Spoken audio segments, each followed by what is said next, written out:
আপনারা কথা বলেন না কেন?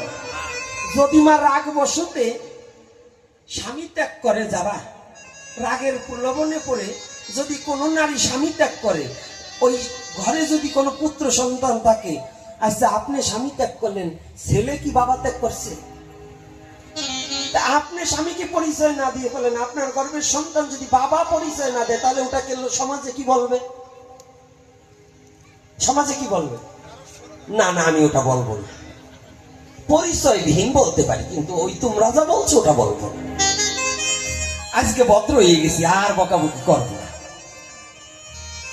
আর আমি একবার ওকে সুরের বাস্তা বলবো না, তবে যদি কার্য পরিপ্রেক্ষেপে পড়ে যায় তাহলে বরাহনন্দন বলতে পারি, কিন্তু ওইকে বলবো। তো দেখুন, বকাবকি আর দেবো না, বহুত বকছি।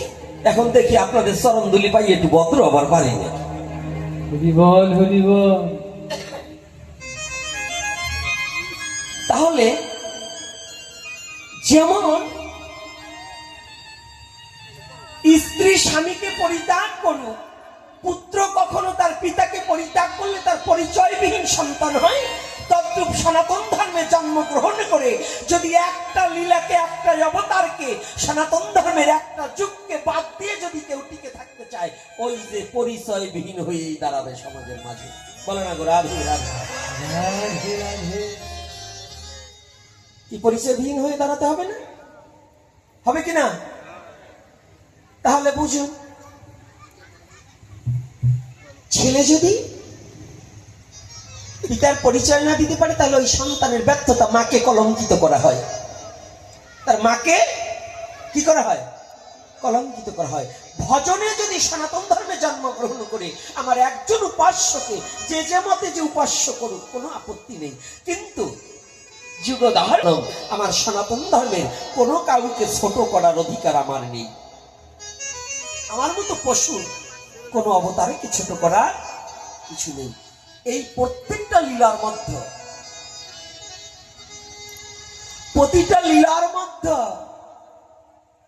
আমরা আজ ভগবানের কত দোষ ধরি, কত পণ্ডিত হয়েছি, শাস্ত্রের দোষ ধরি। অমুক জায়গায় ভগবান এটা করছে, এটা খেয়েছে, ওটা খেয়েছে, দাপর যুগে মাংস খেয়েছে, বুঝি আসলো কেন, বহুবিধ কথা অনেকের। কত প্রশ্ন করেন আপনারা। আহা রে পণ্ডিত রে, ওরে পণ্ডিত, ওই একটু রসের কথা না বলে পারছি না। এই যে যারা আমরা এই পাণ্ডিত্য দেখিয়ে নিজেকে জাহিরা করতে চাই, আমাদের অবস্থাটা কি জানেন? যারা এটা করতে চাই, একটু করে লীলায় আসতেছি, কারণ কথাটা প্রসেসিং না করে তো লীলায় যাওয়া যায় না। সবাই একটু কর্ণপাত দিয়ে শুনবেন। এক মাতাল বাজারে গিয়েছে। মাতাল চেনেন তো? আমাদের বাংলাদেশে একটু কম, ভারতবর্ষে মাতাল বেশি পাওয়া যায়, ট্রেনে পাওয়া যায়, প্রস্রাবখানায়, পায়খানায়, ও ঘরে ঘরে ভারতবর্ষে কিন্তু মাতালের কারখানা আছে। কিন্তু বাংলাদেশে একটু কিনতে পয়সা লাগে বেশি, বিদায় একটু কম।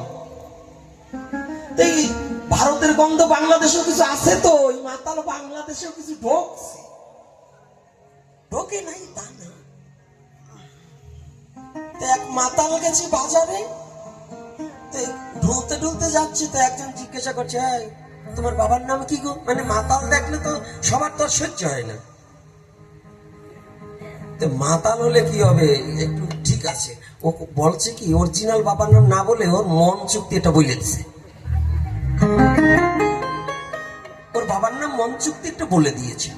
যখন বলে দিয়েছে না, তো মাতালরা এমনি যাই করুক না করুক, যাদের স্বামী একটু নেশা করেছে, এই মায়েদের মধ্যে যদি ওরকম গাঁজাখোর কিংবা মাতাল থাকে, দেখবেন অন্য জায়গা পারুক বা না পারুক, বাড়ি এসে বউ কিলাবার জম। এরকম মাতাল আছে না? আরে কথা বলেন না। না, আমার মায়ের গো স্বামী, আমার বাবারা সবাই ভালো, ভাই একটাও গাঁজাখোর না।